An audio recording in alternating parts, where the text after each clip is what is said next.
भगवद गीता द्वितीय अध्याय श्लोक 11 से 20 तक। नमस्कार मित्र, ज्ञान यज्ञ चैनल में आपका स्वागत है। आज हम यात्रा करेंगे भगवद गीता के द्वितीय अध्याय के हृदय तक, जहां श्री कृष्ण ने अर्जुन को दिया था जीवन का सबसे गहरा ज्ञान। आज हम पढ़ेंगे श्लोक 11 से 20 तक। मन को शांत कर लीजिए, एक बार सुनिए। श्लोक 11 अशोचानन वशोचस्त्वं प्रज्ञावादांश्च भाष्ये गतासूंश्च नानुशोचन्ति पंडिताहर्थ। हे अर्जुन, जिनके लिए तुम शोक कर रहे हो उनके लिए शोक करने की आवश्यकता नहीं है, और तुम ज्ञानी की तरह बातें भी कर रहे हो, किंतु सच्चे ज्ञानी मनुष्य न तो मृतक के लिए शोक करते हैं न जीवित के लिए। तत्व व्याख्या।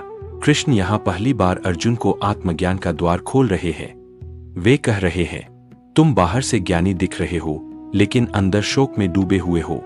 सच्चा ज्ञान वही है जो शोक से मुक्त करता है। शरीर और आत्मा का भेद समझ लेने पर ही यह मुक्ति आती है। श्लोक 12 नत्वे वाहन जातु नासन नत्वन नेमे जनाधिपा न चैव न भविष्याम सर्वे वैमतः परमर्थ। ऐसा कोई समय नहीं था जब नहीं था, तुम नहीं थे या ये राजा नहीं थे, और भविष्य में भी ऐसा नहीं होगा कि हम न रहें। तत्व व्याख्या। यह गीता का एक बहुत शक्तिशाली श्लोक है। कृष्ण यहाँ आत्मा की नित्यता समझा रहे हैं। हमारा शरीर बदलता है लेकिन आत्मा, वह चेतना कभी नष्ट नहीं होती। आज जो मैं हूं वह कल भी था, कल भी रहूंगा। मृत्यु अंत नहीं है, केवल रूपांतरण है। श्लोक 13 देहिनोस्मिन्यथा देहे कौमारन यवनं जरा तथा देहांतर प्राप्तिर्धीरस्तत्र न मुह्यति अर्थ। जैसे इस शरीर में आत्मा बाल्यावस्था, युवावस्था और वृद्धावस्था प्राप्त करती है, वैसे ही मृत्यु के बाद दूसरा शरीर प्राप्त करती है। धीर पुरुष इसमें मोहित नहीं होता। तत्व व्याख्या।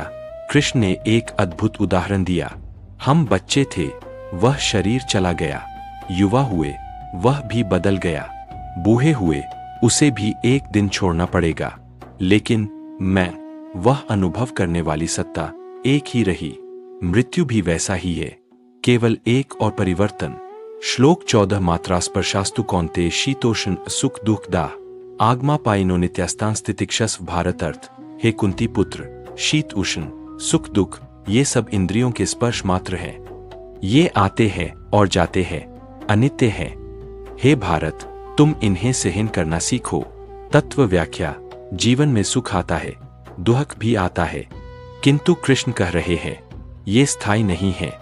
सर्दी जाती है, गर्मी आती है, दुख जाता है, सुख भी आता है। जो मनुष्य इस सत्य को समझकर संभाव से रह सकता है, वही सच्चा शक्तिशाली है। इस श्लोक में जीवन संभालने का रहस्य है।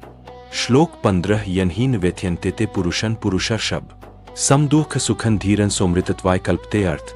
हे पुरुष श्रेष्ठ, जिसे सुख दुख विचलित नहीं करते, जो संभाव में स्थित है, वह धीर पुरुष ही मोक्ष का अधिकारी है। तत्व व्याख्या। पिछले श्लोक का निष्कर्ष यह श्लोक है।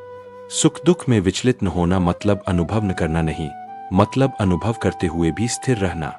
यह समता, समदृष्टि मोक्ष का द्वार खोल देती है।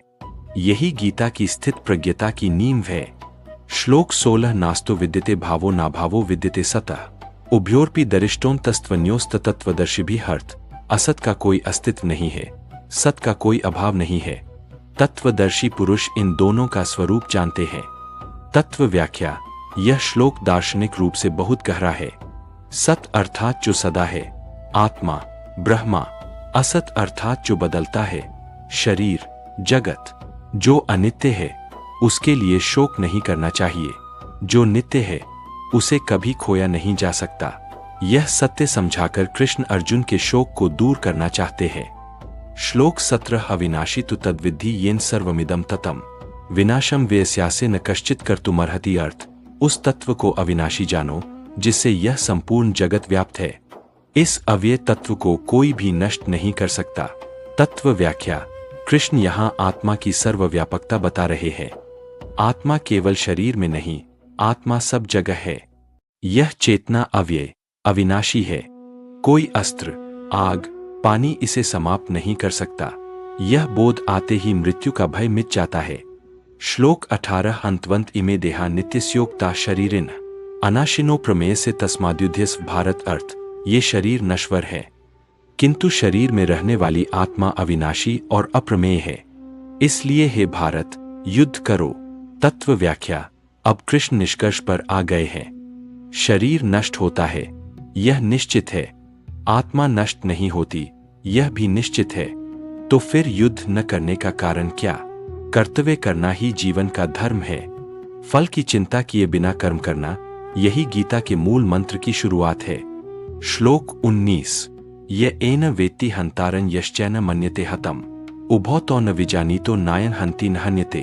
अर्थ, जो इस आत्मा को हंता समझता है और जो इसे मरा हुआ मानता है, दोनों ही नहीं जानते। आत्मा किसी को मारती नहीं, आत्मा मारी भी नहीं जा सकती। तत्व व्याख्या। अर्जुन का मुख्य तर्क था, मैं अपने लोगों को मारूंगा।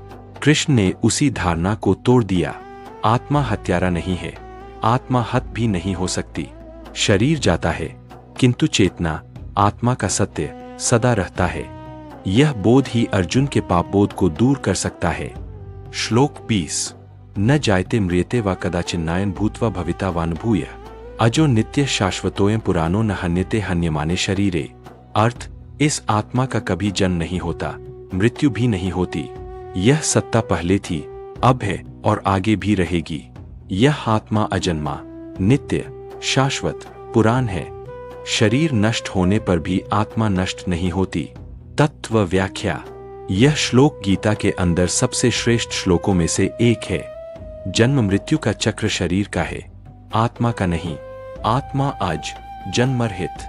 आत्मा नित्य, अंतहीन। आत्मा शाश्वत, समय के बाहर। जब हम यह सत्य समझ लेंगे, मृत्यु का भय मिट जाएगा, शोक मिट जाएगा और जीवन एक नई रोशनी में दिखाई देगा। आज हमने सुना भगवद गीता के 2वें अध्याय के श्लोक 11 से 20 तक। इन 10 श्लोकों में कृष्ण एक ही बात समझा रहे हैं। शरीर अनित्य है, आत्मा नित्य है। इसलिए शोक मत करो, भय मत करो, अपना कर्तव्य करो, पूर्ण मन से, पूर्ण हृदय से। हरे कृष्ण।